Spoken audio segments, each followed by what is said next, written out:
Inilah keseruannya kalau pergi ke kebun di musim buah. Okey saudara semua, Assalamualaikum. Jadi cerita bermulai di pagi hari. Di pagi hari ni pagi-paginya saya sudah mulai siap-siap untuk gerak ingin pergi ke kebun. Seperti biasanya lah kan, kalau hidup di dekat kampung ni pagi-pagi sudah pergi ke kebun. Tapi saya pergi ke kebunnya tidaklah pagi-pagi sangat. Kerana kalau saya ingin pergi ke kebun, saya pergi ke kebunnya harus sarapan dulu. Jadi sudah terbiasa kalau nak pergi kerja tu memang harus sarapan dulu. Kalau tak sarapan nanti tiba kat kebun perut saya lapar saudara. Dan kalau perut lapar, fikiran tahu nak cepat balik aja kan. Jadi saya ni memang tak pandai lah macam-macam orang yang lain. Ada sebagian orang pagi-pagi dia dah pergi kerja ke kebun. Tak menunggu sarapan lagi, tapi sekitar jam 9 lewat dia dah balik ke rumah. Kalau saya pula pergi ke kebunnya memang agak tengah hari sikit, sekitar jam 8. Nanti balik ke rumahnya sekitar jam 11. Jadi begitulah saudara. Baiklah saudara, dikarenakan masih ada juga rekan sahabat yang masih bertanya saya di dekat kampung ni kerjanya apa.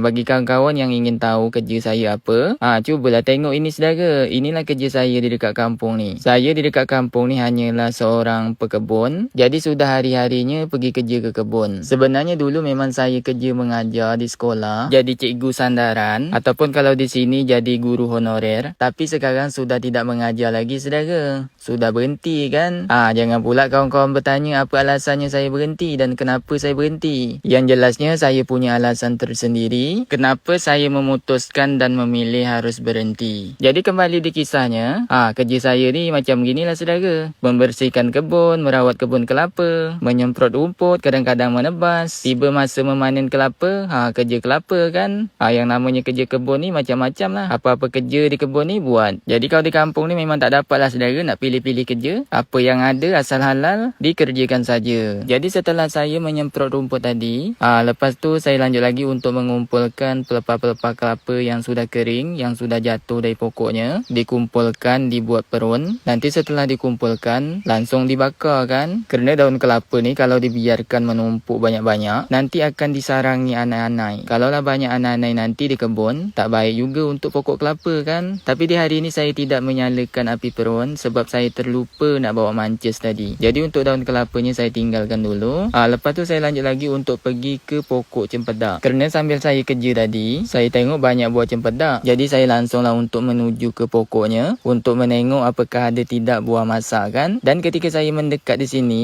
hidung saya sudah tercium bau cempedak masak. Kawan-kawan faham aje lah kan kalau bau cempedak masak tu macam mana. Samalah macam durian saudara. Belum lagi sampai ke pokok dia, bau dia dah melengut kan ke hidung. Jadi untuk mencari buah cempedak yang masak, saya pun langsunglah untuk memanjat pokoknya. Dan belum tinggi lagi saya memanjat, saya dah dapat satu buah cempedak yang masak. Jadi saya langsung aje lah ambil buahnya. Tapi kali ni saya tidak memanjat sampai ke atas kerana saya ke kebun tadi tak ada membawa tempat kan untuk membawa cempedak ni balik. Jadi saya ambil yang masak aje satu biji untuk makan. Lepas tu saya lanjutlah lagi turun. Dan inilah buah cempedaknya saudara. Rupa-rupanya di dekat pangkalnya tadi, dekat bawah ada satu cempedak masak. Ketika manjat tadi saya tak nampak pula kan. Lah saya turun baru nampak. Kau tahu ada cempedak masak kat bawah tadi, saya tak payahlah nak manjat ke atas sana. Tapi sudahlah saudara, saya pula terpanjat dan sekarang dah turun kan. Dan kerana teringin sangat tekak saya makan cempedak, lepas tu saya langsunglah untuk membukakan cempedak ni. Saya nak pastikan isinya bagus atau tidak. Jangan-jangan busuk pula kan kat dalam ni. Dan setelah saya buka, ternyata buah cempedaknya molek, tidak busuk dan isinya lumayan bagus saudara. Rasanya pun sangat manis.